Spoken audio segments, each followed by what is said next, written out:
berjalan dalam firman-Mu, hatiku siap.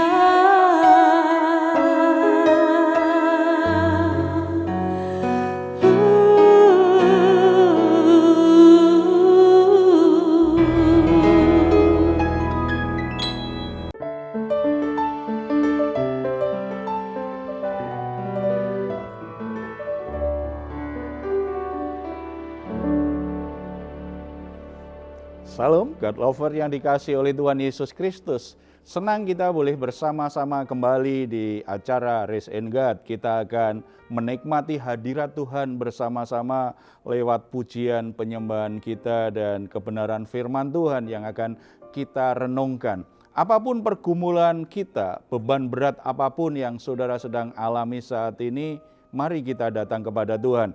Karena kita percaya dalam hadirat-Nya kita akan mengalami kelegaan, ada kasih karunia yang akan memberi kita pertolongan dan jalan keluar. Karena Tuhan Yesus sendiri sudah berkata kepada kita, marilah kepadaku semua yang letih lesu dan berbeban berat, aku akan memberikan kelegaan kepadamu. Mari kita bersatu di dalam doa. Bapa di surga, kami menghampiri tata kasih karunia-Mu karena kami sangat percaya bahwa Engkau layak untuk kami puji dan kami muliakan. Dan Engkau tempat bersandar kami yang tidak pernah tergoyahkan. Tempat kami mengadu, tempat kami berseru yang tidak pernah menolak kami. Kami membawa semua pergumulan beban berat kami kepadamu karena kami percaya Tuhan memberi kami kelegaan dan pertolongan. Kami juga akan persembahkan korban syukur kami yang terbaik kepadamu melalui pujian kami. Kiranya Engkau diagungkan dan Engkau bersukacita atas semua pujian penyembahan kami saat ini. Dalam nama Tuhan Yesus kami berdoa. Amin. Terima kasih Yesus. Terima kasih Bapa. Kami bersyukur kami memiliki Allah yang besar. Bahkan Allah yang merelakan nyawanya bagi kami. Terima kasih Yesus. Oh haleluya. Terima kasih Yesus.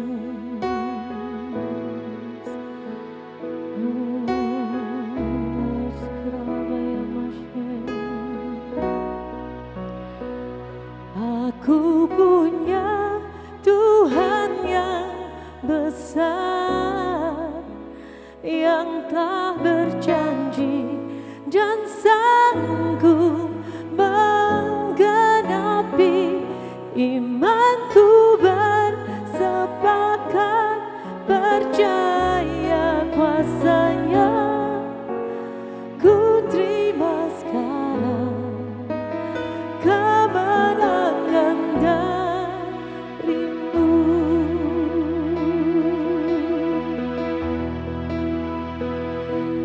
Ku hidup karena percaya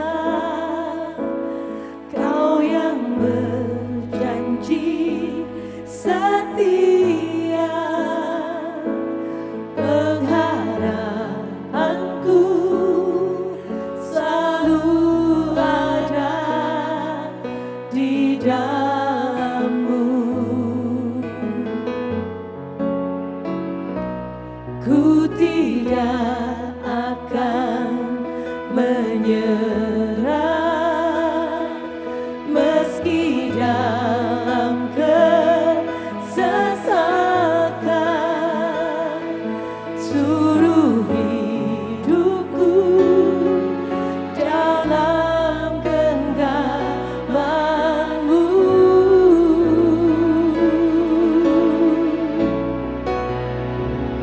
Aku punya Tuhan yang besar, yang telah berjanji dan sanggup menggenapi imanku bersepakat percaya kuasa-Nya. Ku terima sekarang kemenangan darimu. Oh,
disebut sebagai anakmu.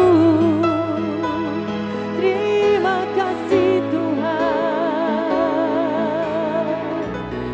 terima kasih Yesus, terima kasih oh Allah, terima kasih.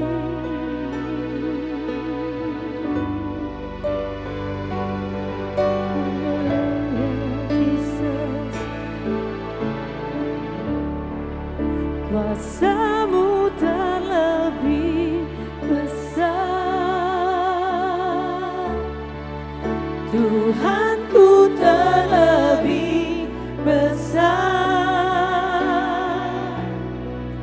tak pernah terlambat janji-Mu ya Tuhan menolong hidupku.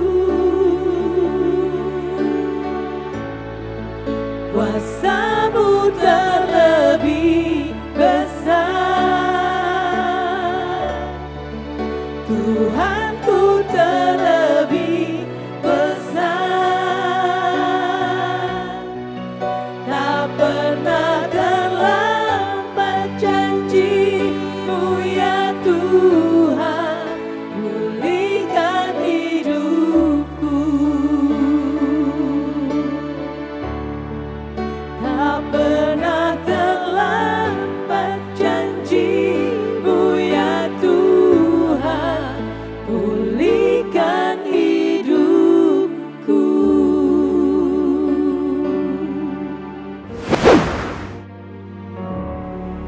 Amin, puji Tuhan. Saudara-saudara yang dikasihi oleh Tuhan Yesus Kristus, salah satu hal yang sangat membentuk kehidupan kita adalah kata-kata yang pernah kita dengar. Kata-kata itu memberi pengaruh yang sangat kuat sekali dalam pikiran dan hati kita sedemikian rupa, sehingga kita akan seringkali menjadi seperti apa yang kita dengar itu. Di Amsal 18 ayat 21 ditulis seperti ini. Hidup dan mati dikuasai lidah, siapa suka menggemakannya akan memakan buahnya. Jadi mati hidup itu dikuasai lidah. Artinya dari perkataan itu bisa menghidupkan semangat orang, menghidupkan batin orang atau mematikan. Berarti pengaruhnya luar biasa sekali. Apalagi kalau yang mengucapkan kata-kata itu, berbicara itu adalah orang-orang yang sangat dihormati, orang-orang yang sangat dikasihi. Misalnya orang tuanya, ayahnya atau ibunya, atau pendetanya, atau hamba-hamba Tuhan yang melayani dia, atau bosnya di perusahaan, di kantor. Orang-orang yang dihormati ketika berbicara itu kan didengar betul. Itu sangat diperhatikan betul. Ketika kata-kata yang diucapkan itu justru misalnya membunuh semangat orang, benar-benar memang semangatnya bisa mati. Dan sayangnya banyak orang sangat terluka dengan kata-kata orang-orang terhormat ini, termasuk dalam keluarga, termasuk di gereja. Ketika itu terus dibiarkan, maka orang akan terus terluka. Pengalaman bicara tentang luka begini, mungkin ada yang mau cerita, ada punya pengalaman atau mungkin ada cerita dari keluarga, dari sahabat gitu tentang orang yang terluka karena mendengar kata-kata yang dia dengar gitu. Iya Pak, saya Pak. Jadi ada seorang anak, dia itu sering sekali mengalami pahit hati karena ayahnya itu sering sekali marahin dia, maki dia, menegur dia itu di depan orang banyak. Bahkan Pak, bukan cuma sekali, dia juga sering tegur tuh di depan teman-temannya gitu. Jadi dia merasa dia malu gitu. Maksudnya dia berharap kan kalau mau tegur aku di belakang dong ya. Jangan, atau berdua aja. Toh kan dia hari-hari bisa ketemu aku anytime gitu. Jadi dia memang benci sekali sama orang tuanya Pak. Terutama papanya gitu Pak. Gimana sampai tuh, dewasa? Pak? Hampir, iya sampai dewasa Pak. Sampai sekarang? Hampir lah. Ya. Berarti kamu punya tanggung jawab menolong dia. Jadi Bapak Ibu di rumah ya, kadang-kadang sadar atau enggak, kata-kata kita itu sudah menyakiti, melukai hati anak-anak kita. Dan kalau anak kita terluka dengan kita agak sulit untuk membimbing mereka karena hati mereka menjadi keras. Kita sulit menasehati, mengarahkan mereka. Bahkan orang-orang yang terluka cenderung akhirnya tidak hanya keras hati, akan memberontak, melawan. Kadang-kadang kita punya anak kok sepertinya melawan kita terus. Coba dicek, jangan-jangan terluka salah satunya akibat perkataan kita terhadap dia. Mungkin kita udah lupa, tetapi anak itu masih terluka. Apalagi kalau tadi benar memang ketika kita menegur seseorang di depan orang lain, lukanya tambah dalam karena tidak hanya kata-katanya yang melukai dia, tetapi perasaan malu di depan teman-temannya itu akan membuat luka itu semakin dalam. Kalau kondisi itu terus ada, maka relasi antara anak dan orang tua akan bermasalah terus dan anak-anak yang terluka akan tumbuh sebagai pribadi-pribadi bermasalah. Akibatnya mereka mungkin potensi terbaiknya, karakter terbaiknya juga tidak bisa tumbuh dengan baik. Jadi kita tidak bisa sangkal bahwa kita bukan orang yang sempurna. Salah satu ketidaksempurnaan kita dari perkataan-perkataan yang kita ucapkan. Kalau memang itu melukai orang lain, kita harus cepat-cepat untuk menyelesaikannya. Kita minta maaf dan berdamai dengan orang yang kita sudah lukai. Karena ini hal yang sangat serius sekali ya, kata-kata ini ya. Nah sekarang Pak, bagaimana cara kita untuk berkata-kata supaya kata-kata itu mengalirkan kasih karunia bagi orang yang mendengarkan? Ya, melalui perkataan kita, orang terberkati. Ya, betul. Ketika mendengar perkataan kita, dia jadi merasa dikasihi, merasa dirinya istimewa. Karena dalam kasih karunia itu kan orang merasakan itu, merasa diterima, merasa dikasihi, merasa dirinya istimewa, merasa dirinya berharga. Itu yang membuat dia jadi semangat, dia mencintai hidupnya, dia akan menghargai hidupnya sedemikian rupa ya. Ada satu ayat yang kita bisa pelajari bagaimana perkataan kita itu bisa mengalirkan kasih karunia bagi yang mendengarnya. Efesus pasal yang keempat. Efesus pasal yang keempat ayat 29. Saya bacakan. Janganlah ada perkataan kotor keluar dari mulutmu, tetapi pakailah perkataan yang baik untuk membangun di mana perlu, supaya mereka yang mendengarnya beroleh kasih karunia. Jadi supaya orang yang mendengar perkataan kita beroleh kasih karunia, sehingga mereka menyadari sebagai orang yang dikasihi, sebagai orang yang berharga, yang istimewa, yang beroleh anugerah Tuhan. Dan akhirnya mereka juga merasakan kehadiran Tuhan melalui kehadiran kita. Bagaimana caranya? Ada 3 hal yang kita bisa perhatikan. Pertama, perkataan kita mestinya perkataan yang baik. Tadi di situ dikatakan, janganlah ada perkataan kotor keluar dari mulutmu. Jangan, kalau bicara jangan itu sebuah larangan. Dan tinggal kita mau enggak mentaati untuk tidak mengucapkan perkataan kotor. Kita tidak membiarkan dari mulut kita keluar perkataan kotor. Siapa yang bisa melakukan? Kita sendiri. Kita sendiri. Perkataan kotor itu kan kata-kata yang menghancurkan hidup orang tadi. Kata-kata yang terus terang tetapi tidak peduli dengan perasaan orang lain. Yang penting aku kan terus terang, yang penting aku tidak sembunyikan apa-apa, aku omong apa adanya, tetapi tidak peduli dia merasa malu, tidak peduli dia jadi merasa direndahkan, dipermalukan. Itu orang yang angkuh sekali kalau berkata seperti itu, egois sekali, yang penting aku puas. Dia tidur nyenyak, tetapi yang mendengar perkataannya nggak bisa tidur. Egois sekali kan. Itu kata-kata kotor. Atau perkataan kotor itu juga kelihatannya manis. Basa-basi yang sifatnya sebenarnya dia sedang menyembunyikan sebuah kebenaran. Bukan basa-basi, kalau kita baru ketemu orang kan kita ngobrolnya disebut basa-basi gitu kan.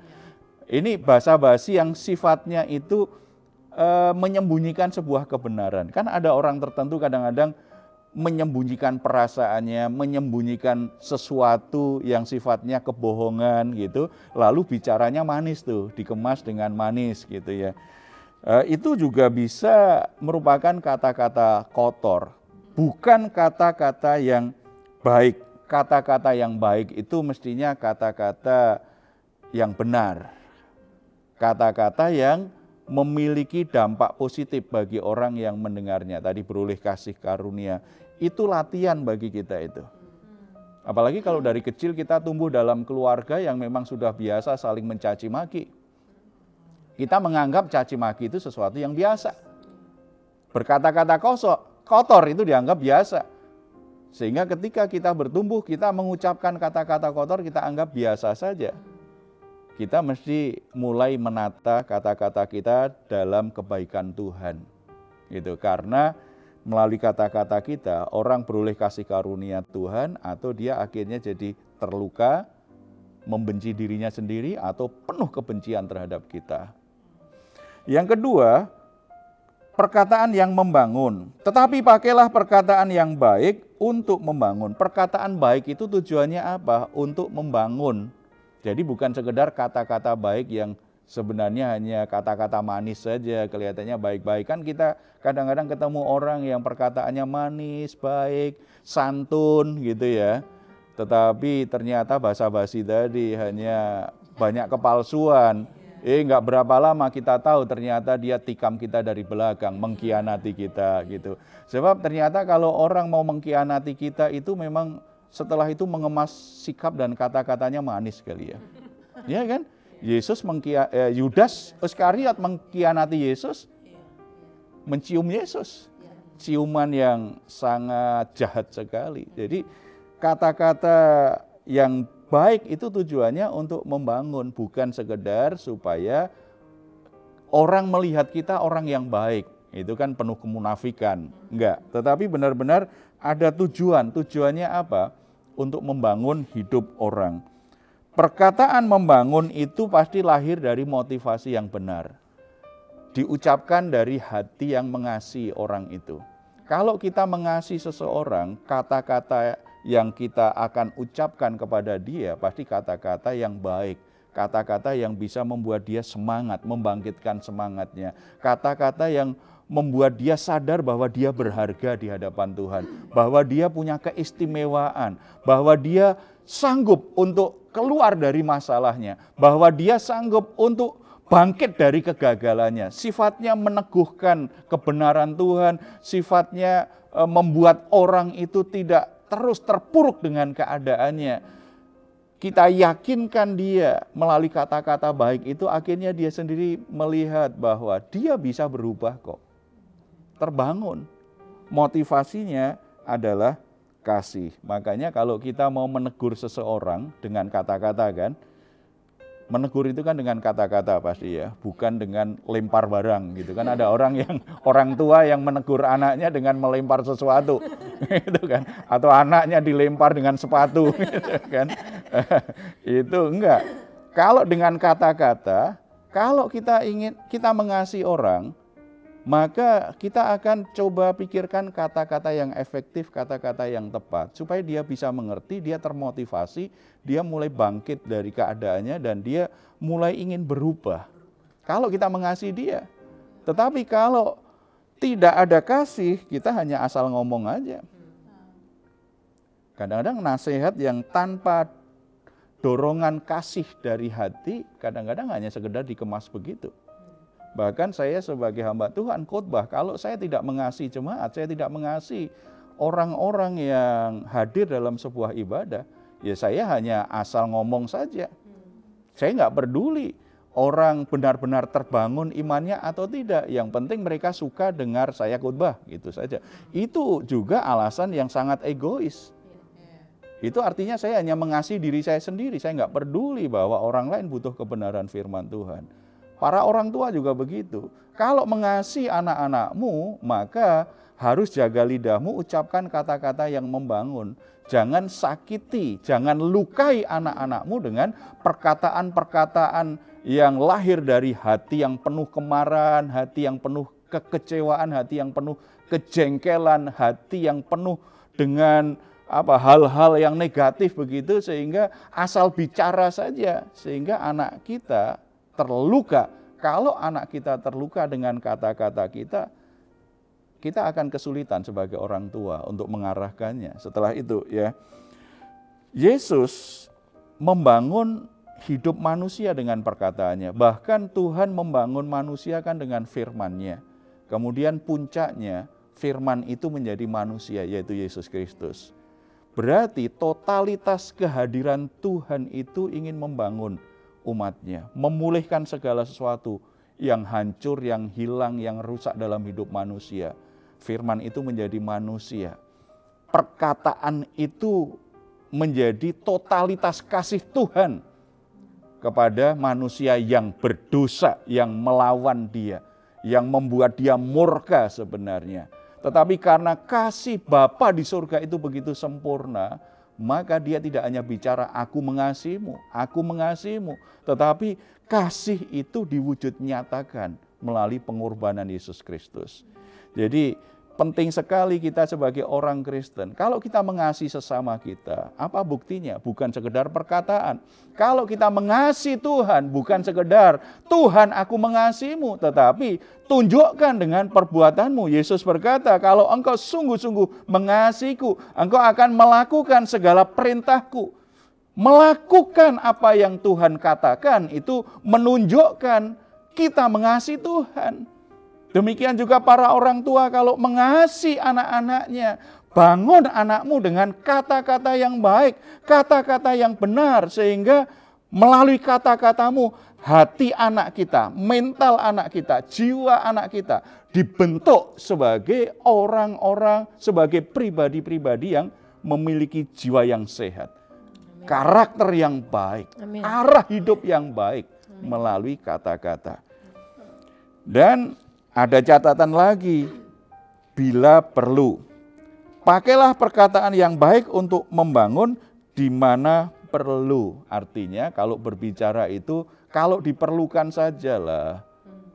Makanya bagi emak-emak ini, ibu-ibu, kadang-kadang perlu diskon perkataannya. Kadang-kadang kalau menegur dan menasihati anak itu terlalu panjang, ya diskon sedikit lah gitu ya. Karena bicara kalau perlu, bicara perlu itu ya memang dibutuhkan, bukan soal panjangnya. Bapak-bapak juga kalau kasih nasihat kepada anak jangan panjang-panjang begitu, di mana perlu. Kalau engkau perlu hadir dalam hidup anakmu untuk memotivasi, hadir, ucapkan kata-kata yang memberi semangat. Tetapi kalau terlalu lama, anak-anak kita kadang-kadang kan bosan kalau orang tua kita itu ngomongnya terlalu panjang, begitu kan? Iya, malah kadang-kadang kita semangat memberi nasihat itu anak kita tidur karena sudah capek mendengar ya. Di mana perlu. Jadi prinsip di mana perlu itu berarti kalau memang saya harus bicara, saya akan bicara. Ketika saya bicara, apa yang diperlukan? Bicara yang diperlukan, pendahuluan dan ujungnya itu jangan terlalu kemana-mana. Apa yang perlu, yang dibutuhkan? Itu berarti kan belajar komunikasi yang efektif, hadir untuk berkomunikasi tetapi di mana perlu, secukupnya saja. Jangan terlalu panjang, jangan terlalu banyak bicara, jangan asal berbicara, itu juga nggak baik. Ya, kalau ingin Bapak Ibu ya, kalau ingin anak-anak kita mengalami kasih karunia Tuhan, hadirlah sebagai orang tua yang menunjukkan Bapak Ibu mengasihi Tuhan. Karena Bapak Ibu mengasihi Tuhan, ucapkan kata-kata yang menyatakan kebenaran dan hikmat Tuhan, kata-kata yang baik. Di situ anak-anakmu akan merasakan kasih karunia Tuhan, mulai dari Bapak Ibu sebagai orang tua. Demikian juga kita sebagai orang-orang percaya. Orang-orang di sekitar kita akan merasakan kasih karunia Tuhan, bukan melalui prestasi-prestasi dan kehebatan kita. melalui perkataan kita. Berarti tanpa modal itu sebenarnya. Kita punya uang banyak atau tidak, nggak ada masalah. Kita pinter atau bodoh, tidak terlalu bermasalah begitu. Artinya bukan berarti kita tidak bisa jadi berkat. Tetapi melalui perkataan-perkataan yang baik, yang membangun, orang akan mendapatkan kasih karunia. Dan dia merasakan kasih karunia Tuhan. Di situ dia sudah mulai merasakan kehadiran Tuhan. Hidup mereka diberkati karena kita. Kita berdoa. Bapa di surga, kami bersyukur karena di dalam Yesus Kristus kami sudah memperoleh sesuatu yang luar biasa. Firman Allah itu bukan sekedar teori, bukan sekedar perkataan, tetapi firman Allah sudah menjadi manusia bersama-sama dengan kami, menebus hidup kami. Dan kami sangat percaya kami tidak hanya diselamatkan dari penghukuman kekal karena dosa-dosa kami, tetapi di dalam Yesus Kristus Tuhan menaruh kata-kata Tuhan di hati kami. Biarlah kata-kata Tuhan yang Tuhan taruh di hati kami itu menjadi hikmat dalam pikiran kami, dan itu membuat kami bisa mengucapkannya, mengatakannya kepada orang lain sebagai kata-kata yang baik, kata-kata yang membangun hidup orang lain. Bapa di surga, ampuni kami kalau kami sebagai orang tua sudah melukai anak-anak kami dengan perkataan-perkataan kotor yang kami ucapkan kepada mereka. Perkataan-perkataan yang membangkitkan amarah di hati anak-anak kami. Tuhan, ampuni kami. Kami tidak jadi berkat bagi anak-anak kami. Biarlah dalam kerendahan hati dan hikmat Tuhan, tolong kami sebagai orang tua untuk bisa menyembuhkan hati anak kami. Kami bisa melakukan rekonsiliasi dengan anak-anak kami. Dan anak-anak kami mulai membuka hatinya terhadap kami sebagai orang tua. Tuhan, Engkau mengerti orang-orang yang terluka karena perkataan-perkataan yang mereka dengar, baik di rumah, oleh saudaranya, oleh orang tuanya, atau oleh pimpinannya, oleh sahabatnya, bahkan di dalam gereja. Seringkali juga ada orang-orang yang terluka oleh perkataan-perkataan yang mereka dengar. Tuhan, kiranya Roh Kudus-Mu menjamah hati mereka. Tuhan, sembuhkan hati mereka dari luka-luka yang terjadi akibat perkataan-perkataan yang melukai itu. Tuhan, berikan kekuatan, Tuhan berikan semangat, kemauan yang kuat di hati mereka untuk mau mengampuni orang-orang yang sudah melukai mereka dengan kata-katanya. Berikan kekuatan Tuhan sehingga tidak ada orang yang terus terluka karena perkataan-perkataan yang mereka dengar. Dan mereka juga kemudian bisa berdamai dengan orang-orang yang sudah mengucapkan hal-hal yang melukai mereka, Tuhan. Terima kasih Bapa di surga. Sesuatu yang baik, sesuatu yang membangun, biarlah itu yang terus keluar dari mulut kami. Kehadiran kami dimanapun berada, dalam keluarga, di gereja, dalam masyarakat, dalam pekerjaan, membuat banyak orang boleh menemukan, mengalami kasih karunia Tuhan. Hidup mereka, jiwa mereka dibangun ketika kami berbicara kepada mereka. Tuhan berkati supaya bangsa dan negara kami juga semakin beroleh anugerah, diberkati Tuhan. Sesuatu yang baik semakin terjadi atas bangsa dan negara ini. Pemulihan ekonomi, pemulihan dari dampak pandemi COVID-19 juga semakin hari bisa semakin membaik karena Tuhanlah yang memberkati bangsa dan negara kami. Tuhanlah yang memampukan dan memberkati para pemimpin bangsa kami. Terpuji namamu dalam nama Tuhan Yesus. Kami berdoa. Amin. Saudara-saudara yang dikasihi oleh Tuhan Yesus, masalah apapun yang sedang saudara alami, mungkin masalah keluarga, hubungan orang tua dan anak dalam pergumulan karena ada yang terluka, ada konflik yang belum selesai. Percaya Tuhan bisa memulihkan keluargamu, hubungan-hubungan yang rusak bisa dipulihkan. Kalau saudara punya pergumulan-pergumulan yang membutuhkan dukungan doa, saudara boleh menuliskannya di nomor telepon yang tertera di layar saudara. Tim doa kami akan berdoa supaya Tuhan memberikan anugerah dan menolong saudara-saudara semua. Kalau saudara juga ingin menuliskan komentar di ruang komentar channel Diaspora, silahkan, kami tunggu. Mazmur pasal 4 ayat 8 sampai 9. Engkau telah memberikan sukacita kepadaku lebih banyak daripada mereka ketika mereka kelimpahan gandum dan anggur. Dengan tentram aku mau membaringkan diri, lalu segera tidur, sebab hanya Engkaulah ya Tuhan yang membiarkan aku diam dengan aman. Selamat malam, selamat beristirahat. Tuhan Yesus memberkati kita semua. Salam. Kuasa-Mu terlebih besar,